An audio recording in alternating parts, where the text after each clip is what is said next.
MCC's new Ramadan Muslim Story series. Today we have Brother Thomas. You're joining us from where is it again? I'm in Peoria, Illinois. And you took your Shahada with MCC at MCC, and if I remember correctly, when was that?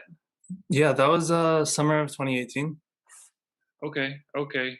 Um, I guess just to kind of get started with us, could you just tell us a little bit about your background, like where you come from a little bit, and then sort of what led you to Islam and your Shahada story to whatever extent you're comfortable?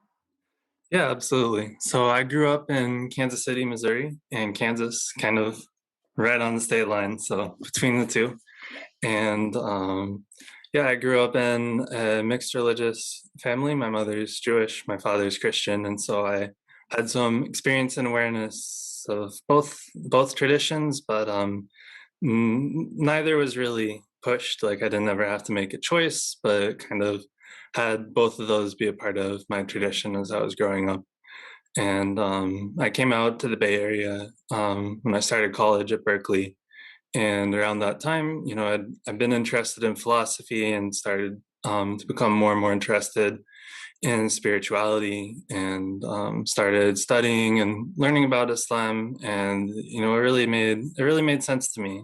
And so, and while I was a student, I had privately made Shahada, but I had not really been connected to the community. And so that came a little bit later. And then just around the time that I graduated, I'd been going to Talif meetings and we made this connection with MCC. And so having the public Shahada was a really big milestone for me at that time. It was really memorable for me and my family and some of my friends who were able to come. It was the first time my parents had been to a masjid before, and they're really blown away just by the beauty of the ceremony and the hospitality that was shown. And so that was a really amazing experience.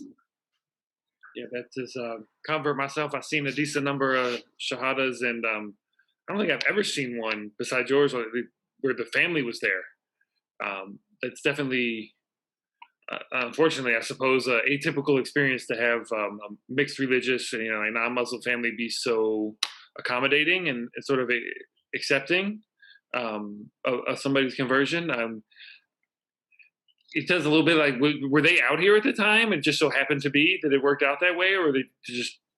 Yeah, so it was right around the time of my graduation. So alhamdulillah, that worked really well because they had come up from they're living in Southern California, and so they're already in town, and my parents, my sister, and I was engaged at the time, and so my fiance and her family were able to attend as well. Like subsequent to your Shahada, how's it been with your family and moving back to Kansas City? What's the experience been like for you, as a Muslim? Alhamdulillah, it's been good. I've moved back to the Midwest, not Kansas City though. I would love to go back sometime. It's where grew up, spent my childhood and everything. But overall, it's been really great experience. After moving to the Midwest, spent about a year in Cleveland, and then my wife and we got married. By this time, we'd moved to Peoria, Illinois, and the community here has been really welcoming. And uh, I was looking for work, and I had some experience as a teacher, and they offered me a position teaching at the middle school and high school, the Islamic school here, that's associated with the masjid, and that's been a really incredible experience for the last almost 2 years now. Well, I guess this is the Ramadan series. I asked, what was your first Ramadan kind of experience like? Do you remember? I guess this would be depending on when you should have Yes, 2018. Was that it? I had I think first Ramadan would have been 2015. Oh wow! So you were already kind of you Yeah, said I'll, or I will admit I kind of went part of the way into it, and that I first couple of years I didn't fast from water. That's something picked up more recently, but I did do the fast with food, alhamdulillah, and It was really amazing. I felt the power of having that kind of daily state to kind of have a greater mindfulness. And interestingly enough, I actually was back in Kansas then. I was visiting some friends in Lawrence, Kansas at the time, so I had that connection came back in as well, and it was a very memorable experience, definitely. That's interesting to kind of phase it in. I've heard other people say that that's something that's beneficial, not to try to take it all in at once, but to kind of make steps towards it to acclimate yourself. And so it's interesting. You say you started with the water fast and then sort of worked your way up to. No, the other way around. Oh, But yeah, and then oh yeah, I guess that makes sense. yeah, I won't say it was like a deliberate strategy. I think I can't remember exactly, but I'm not sure I understood that I was supposed to be fasting from water also. So, as I got to know some more Muslims, you learn through the process. And but alhamdulillah, I think it was helpful to have the gradual aspect to it as well. And then sort of your first after Shahada, the Ramadan, were you anything change? Kind of, you start going to iftars or anything like that. Yeah, definitely. It was definitely a milestone in terms of just my becoming more connected with the community, um, meeting more Muslims, and just before getting married too, and so having Muslim in-laws and my wife, and doing a lot more celebrating Eid together, and going to the masjid when visiting and things like that. Absolutely, yeah. I know that I've heard a lot of people who have been kind of on the path and getting started and do sort of just fast on their own, and sometimes even like in secret from their family, Wow, yeah. which definitely sounds like it can make it a lot harder. And so having that community support sounds like was an added benefit once you got that way. Yeah, it was definitely was. Mhm. And I guess then, speaking of community support, I also have to ask, what was it like for you last year, your first COVID Ramadan, with the quarantine? Mm. And, I know everybody had their struggles with it, but if you could share like what that experience was like. Yeah, it was tough.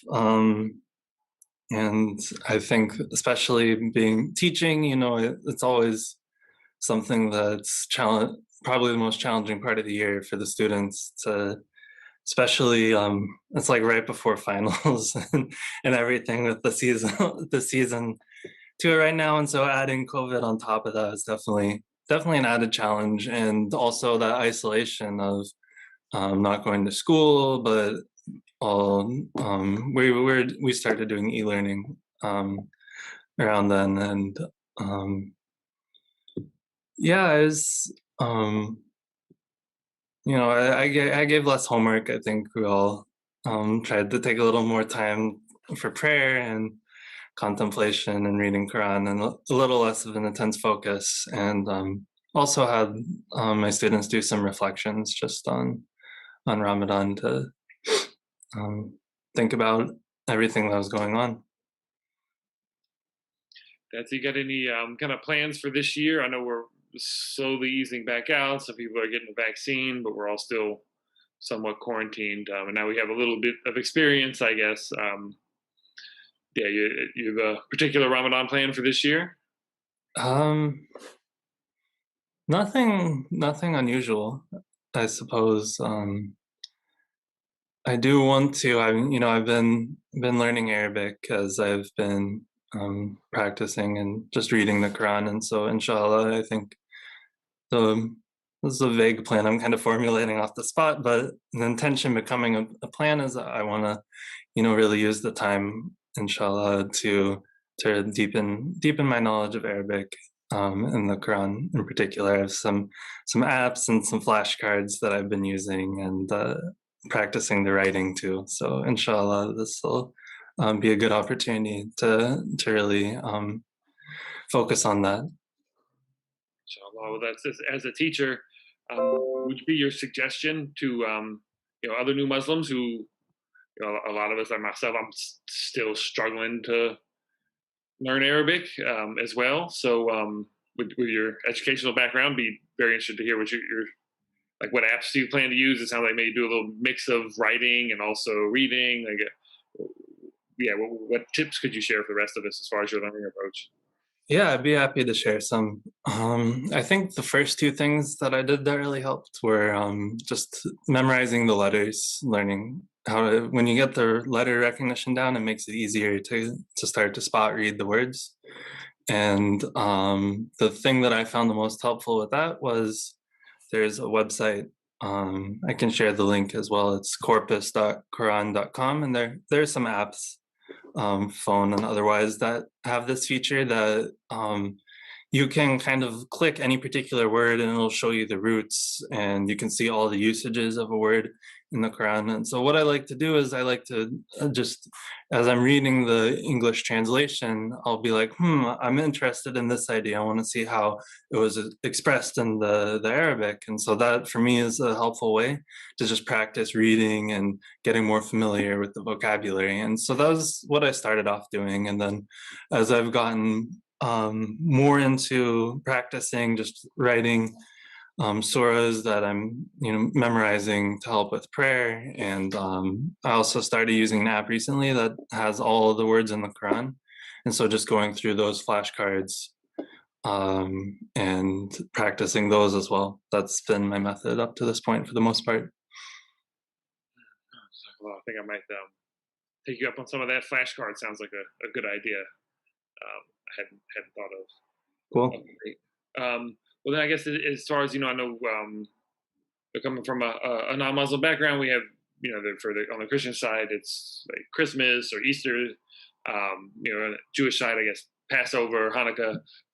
Yes. Now getting into Ramadan and Eid, and how have you kind of like mixed the sort of celebration aspect with still being connected to your family? It looks like you still have a pretty good relationship with them, and maybe still sort of celebrate with them, even if not exactly right, and then still doing your own thing and maybe roping in the family a little bit on your celebrations. So just wondering how that's gone for you. Yeah. So when my parents have their holiday observances, I'm still there visiting sometimes before COVID, or we'll meet online and just do our best. And it's a nice opportunity for sharing. Like during Passover this year, they're always interested to hear more about connections with Islam, and so I told them some parts of the story of Musa and Firaun and Bani Israel and in the Quran. And we had some nice discussion about that, because there's a lot of connections and similarities, and it's not told the exact same way, but there is a lot that is the same. And yeah, that's as far as the Islamic holidays go. My parents are always interested to learn more about them, and they'll wish us Eid Mubarak, and they always love to see our Eid pictures and things like that. So that's nice too. It's great you've been able to kind of hold on to both. Um, yeah, no, it's a really great story. Yeah, and definitely inspiring. I mean, certainly my family has been pretty accommodating as well, but it's definitely doesn't sound like it's very typical. You're particularly loving and close family, so yeah, it's really great to hear. I suppose. I guess my next question would be for any new Muslims. This may be their first Ramadan coming up. Do you have any sort of suggestions or advice as to what the best approach would be? Just do the best that you can, and don't be hard on yourself if it's tough. But I think you'll find that there's a lot of blessings, and it gets easier after the first couple of days. That's something, and that's true for me every year. Every year, the first few days are always the hardest, and yeah, it's a good opportunity, I think, for reading the Quran, spending time with that. If you're finding it challenging, waking up early or going to bed late, to have suhoor, eating a little bit in the morning. That's really helpful too.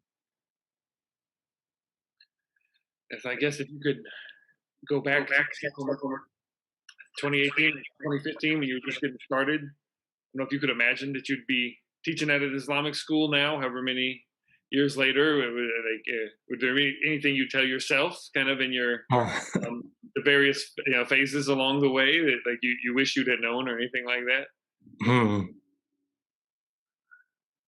That's a good question. I might have to think about the broader question. As far as having seen myself teaching, has really been um, I had a hard time finding a job in Cleveland, but alhamdulillah, it felt like I was in the right place at the right time, and I'm really grateful to the Muslim community here in Peoria for extending that offer. They were looking for a social studies teacher, and that was what I'd studied in school, so it worked out really well.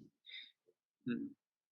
And so, in social studies, sort of like history and sort of contemporary-ish politics and whatnot, is supposedly you get interesting questions from your students. Is it mostly, I suppose, with young people, it's mostly born Muslim kids, right? And Yeah. I'm sure that you can provide a sort of particular perspective on um, social studies at large.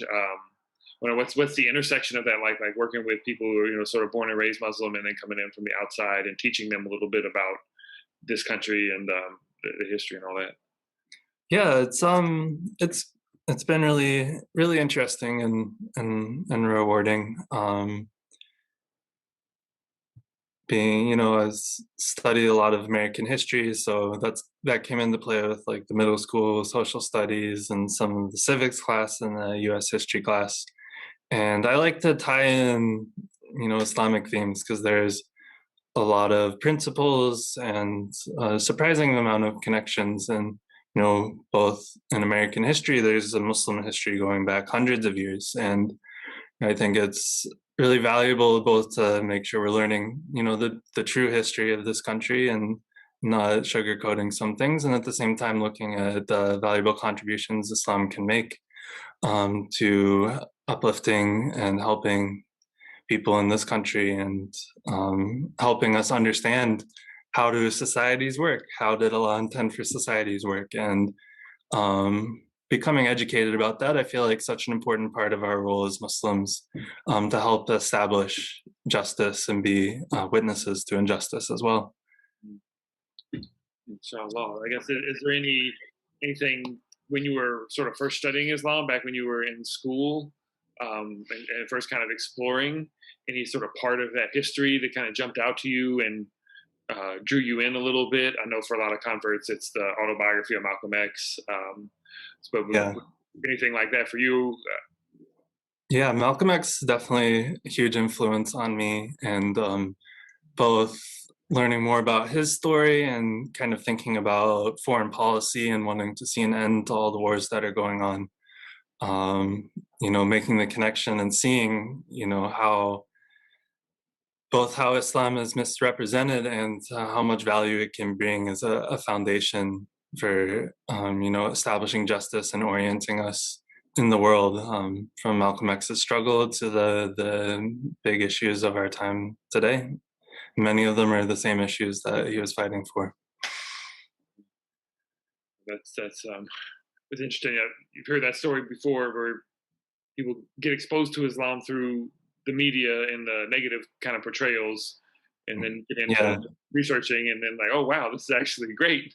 And then hawk is hawk and get roped into it. So Yeah, always seeking knowledge, I feel like, is really important. And there's so many ways, I think, when you learning more about the deen, that you can find ways to make it relevant to many different parts of your life.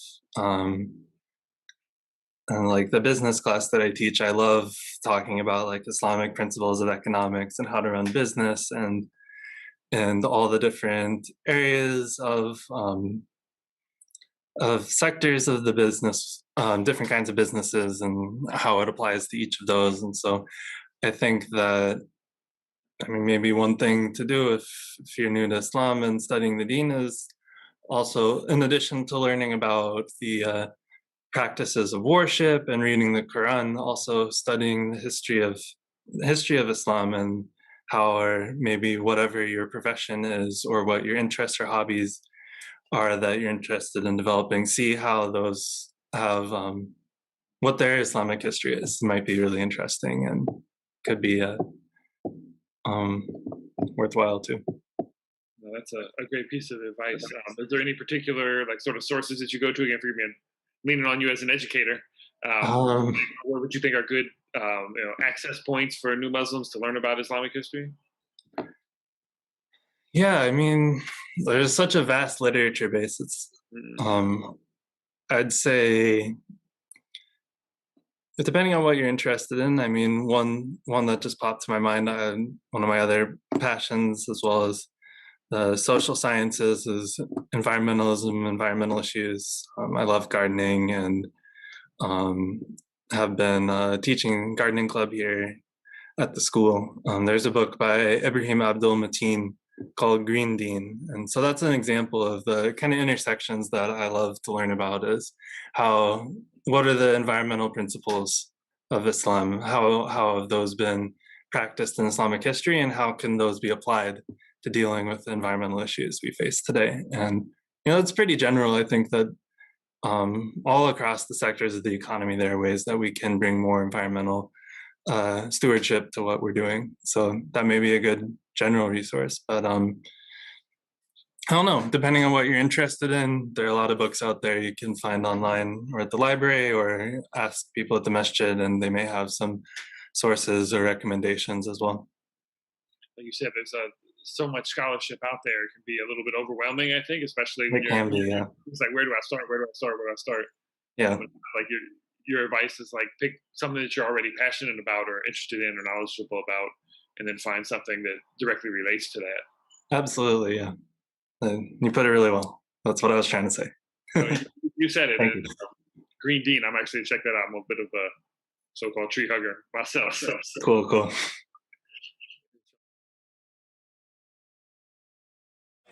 So we all want to make a prayer for you, so everyone repeat after me and say, MashaAllah. MashaAllah means as God wills, and it's what we say, beseeching God, passionately petitioning God to protect Thomas and to protect Thomas's family. And so we all say that, asking God to imbue blessings in everything that Thomas does, every step of the journey, in his career, in his education, in his family, and otherwise. And I want to tell you, Aunt Lynn and Uncle Richard and Lucy, that if Thomas does this Islam thing right, then you will see him to be a better son and a better brother. And if you don't see him to be a better son and a better brother, come tell me. And if you see anything weird, then he's not doing Islam correctly. I'm serious, I mean that. Because you can be a beautiful Muslim and a beautiful American. And it's very possible. Right? And so anything that you see, Thomas hopefully is a man of judgment and good character and wisdom. You can have that, and we're here to facilitate. Because we are a part of a human family, and we only want you to be a happier mother, and for you to be a happier father and a happier sister. And we mean that. And that's real. We want happiness for all of you. And so this is a magnanimous moment. We go on our journeys in life where we have intellectual awakenings and emotional awakenings and finally spiritual awakenings. And this is a moment that's very simple. Thomas has studied Islam. He knows what this moment means. He knows that he's affirming in his heart that there is no God worthy, no one worthy of worship except Allah, which is the Arabic word for God, and that the final messenger that God sent was Muhammad, peace be upon him. And so we're going to say it in English and in Arabic, and then celebrate, and then get some dinner, because we haven't eaten for 16 hours. Good time to take your shahada. Start the fasting. But step by step, this is coming into Islam is not an event. It's a process. It's not a sprint. It's a marathon. And we're here to give you water, Gatorade, and we're here to cheer you up, and make it beautiful. Hopefully play some music on the side while you're running that marathon. Make it a beautiful journey. Ameen. Ameen. Any questions? Anything? Any comments? You guys okay? We already see the positive things that Islam has brought. Uncle Richard says he already sees the positive things that Islam has brought to his life. Allahu Akbar. Thank you for sharing. Thank you for sharing.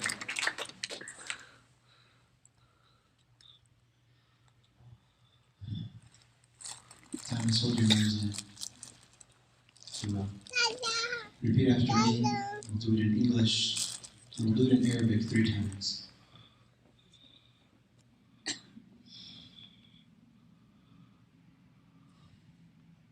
I bear witness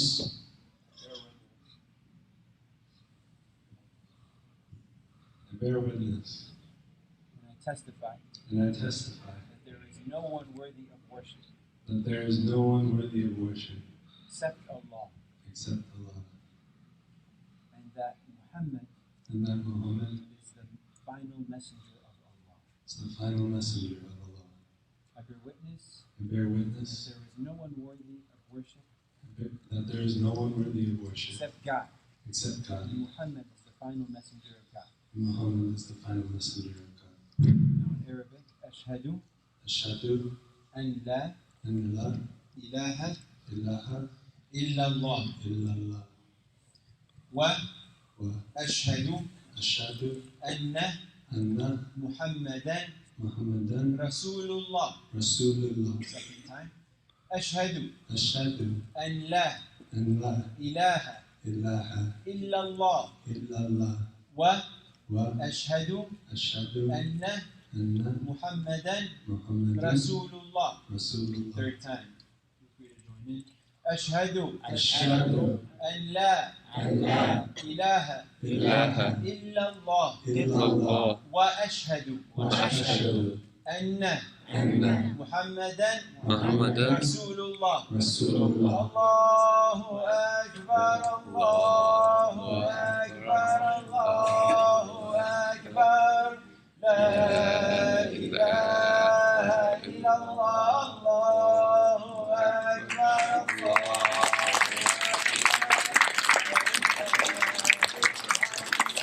Allahu Akbar, Allahu Akbar, Allahu Akbar.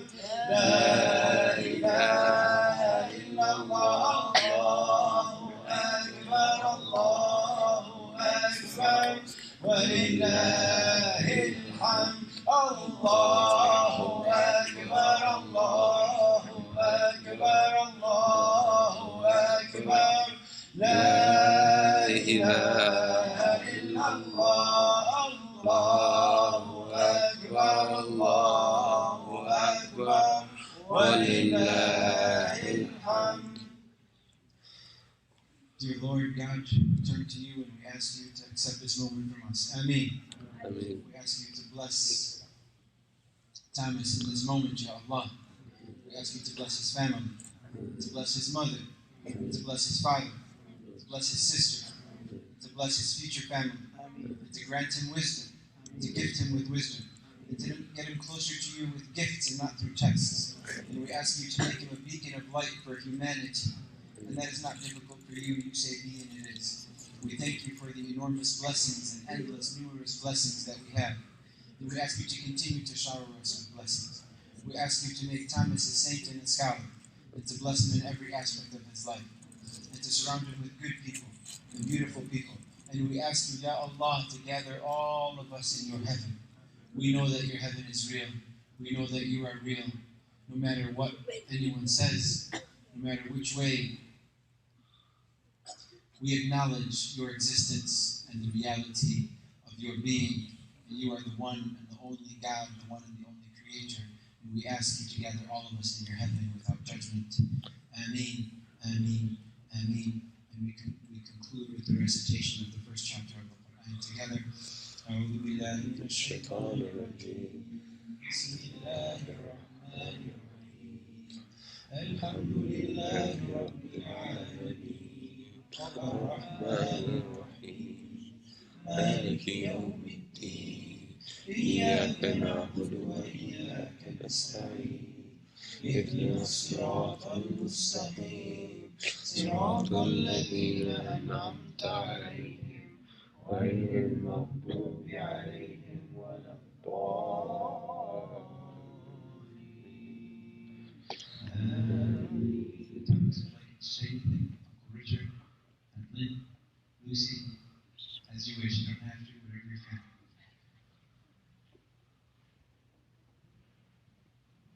No one's hungry, Don't worry, no one's hungry. Take your time. I'll just be short. I want to thank everyone here for sharing this moment with us. It's really special and really meaningful. And thank you for the many service, and thank you so much for hosting this event.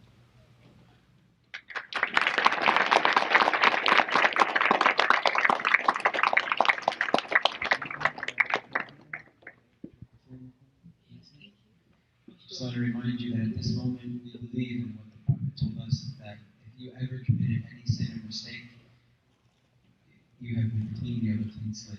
The day, like the day you were born from your mother's womb. Sinless. And this is a special moment. We ask you to pray for all of us tonight, inshallah. So congratulations. And thank you everyone. Enjoy your meal, inshallah. Assalamu alaikum.